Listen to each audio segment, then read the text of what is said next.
fourth role of leadership is the pastor. Now, most of the time, a church just thinks of their leader, they just call that person a pastor, but actually, the word pastor is only used a couple times in the New Testament, and it's really just a shepherd. The pastor is the shepherd of the sheep. The pastor is the one that when you're sick and in the hospital, the pastor's there and he visits you. He's a shepherd to his people. When you're going through a hard time, he's available to you. He'll counsel you, and he'll care for you, and he'll encourage you, and he'll make you feel comfortable and warm. And that's the gift of a pastor. That's the role of pastoral leadership in a church. And we need that. Too many times a church will be so missions oriented that the people that are at the church just don't feel cared for. They feel like the church is always going on ahead of them and never caring for them where they are. But the church needs to be cared for. The church needs shepherds. And so the pastoral role needs to be present in every church. And I want to stop just for a moment and remind you that when we're talking about these different roles of leadership, we're a pretty small church here. I'm not saying we need to bring on 5 people to pay, and these don't need to be ordained ministers necessarily, but they are ordained positions in the church, ordained roles in the church, and sometimes they are filled by lay people to serve as the leadership of this specific role.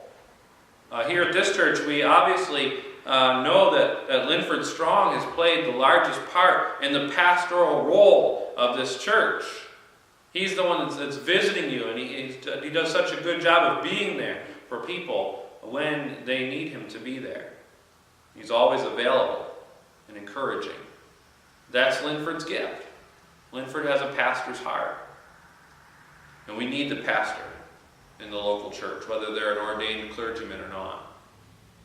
Then there's the role of the teacher, the 5th one on the list, the role of the teacher. They literally, they are what they say they are. They are the school teacher. They teach, they instruct the believers to live like Jesus Christ. They teach them what the Bible is all about. That is the role of the teacher. And every church needs that. Otherwise, you're born again and you become a believer and you just kind of stay in the same level of maturity that you've always been. No, the teacher needs to instruct the congregation. And every church should have multiple teachers. But probably somebody will kind of serve as making sure that the fellowship of believers in this local congregation, somebody is responsible to make sure that people keep progressing and to keep emphasizing. The role of the teacher is not just to teach, but to emphasize the importance of teaching in the local church. And what these 5 roles really serve, the heads of these 5 roles, they really serve as a voice to remind the church that they need this area. The apostle is a voice to remind the church that we need to be going out, that we need to be sent. The prophet is serving the role as a voice to say, this is what the Lord says. The evangelist is a voice that says, we need to be on mission. We need to be reaching the lost. The pastor is a voice to say, we need to be caring for each other. And the teacher is a voice to the rest of the congregation who says, we need to be growing in our faith. And unfortunately, what happens in most local churches is that a church will hire a certain person, and they want that certain person to fulfill all 5 roles of leadership. And just common sense will tell you that's not going to work out very well. All 5 roles of leadership are very different in nature. They require different gifts and skills and talents and abilities. And one pastor, as we would normally call this person a pastor, and we would expect the pastor not just to fill the pastoral role on this list of 5, but to fill all 5. And just there's no pastor in the world that's gifted as an apostle and a prophet and an evangelist and a pastor and a teacher. I can tell you right now, I'm not. As someone you would call a pastor, I'm gifted in the area of teaching. I have maybe a minor in pastoral skills. We already talked about Linford. His gift is in the pastoral area. So we as a local church, a small church here in Lockport, we have some weaknesses in regards to we don't have anyone full-time in this role of proclaiming the need for apostolic ministry or prophetic ministry or evangelistic ministry. So there's gaps in our church leadership roles. Unless people come forward and step in and kind of voice the importance of those things, and some of you have done that. And so what happens in a local church is that they expect all 5 of these things sometimes from one person or 2 people. And that's just not the way it is. And the reason why a lot of people get frustrated with the person they call pastor is because in their mind, a pastor should be a prophet, but their pastor might be a teacher. Or in their mind, the pastor, they expect their pastor to be a shepherd, but their pastor is really a missionary at heart. And we get frustrated sometimes with our pastors. In fact, my original title for this message was Why You Don't Like Pastor So-and-so. It wasn't about anything specific to this congregation. But I think sometimes we have expectations of our pastoral staff that are not only unrealistic, but they don't even match up with the gifting of our pastor. And what I find amongst these 5 roles is that really it's got to be a constant balancing act. You have to always, as a church, make sure that you're sticking to all 5 of these. And sometimes it'll get a little out of whack. And sometimes the church will get so interested in being a missional church that they'll forget that they also should be a shepherding church or a discipleship church. And actually, this happens in the church at large. We'll have a fad, a time when for maybe 3, 4, 5, 10 years, there'll be an emphasis, for instance, maybe right now, an emphasis on the missional church. Or there'll be an emphasis on the prophesying church. Or an emphasis on the caring church. But what we really need to be is the Christian church. And the Christian church has all 5 of these roles functioning at any given time in different capacities. And there'll be ups and downs, but all 5 of these need to be balanced. And so we see in that passage there are those who are gifted by Christ. They are given to the church. They are gifts to the church. Apostles, prophets, evangelists, and pastors and teachers.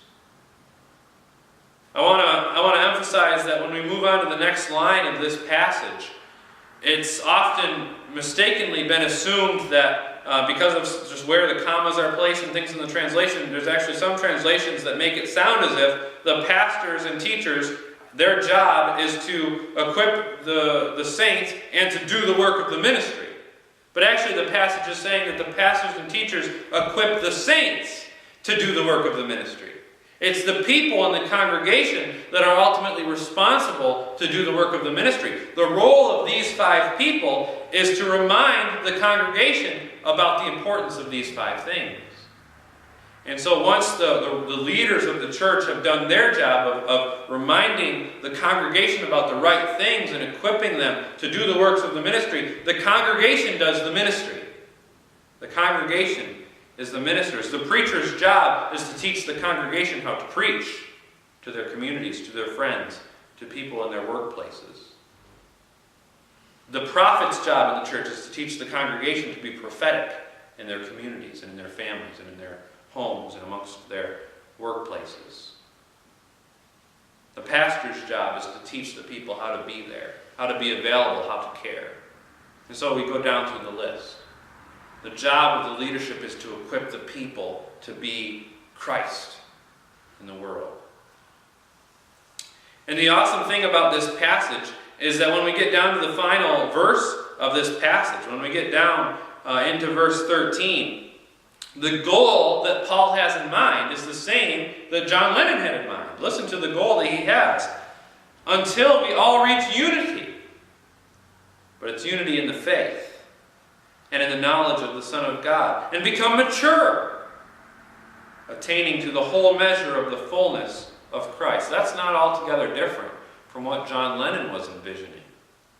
A world of unity and maturity and love and Christ-likeness. And so it's really not a matter of having different dreams. John Lennon and Paul the Apostle shared a common vision. It's a matter of what is the means to acquire that dream. Paul imagines the church as the means to acquire that dream. Many people wouldn't like to hear that, but that's Paul's vision. Paul's vision is that world of love and harmony and unity. Paul's means toward that end is the church of Jesus Christ. And when the church is functioning as it should, and it has these 5 roles of leadership in place, and it has the congregation ministering to its community, the church will accomplish those ends. It's the only thing in the world that can accomplish those ends. where all 5 leadership roles are functioning, and where the people are working.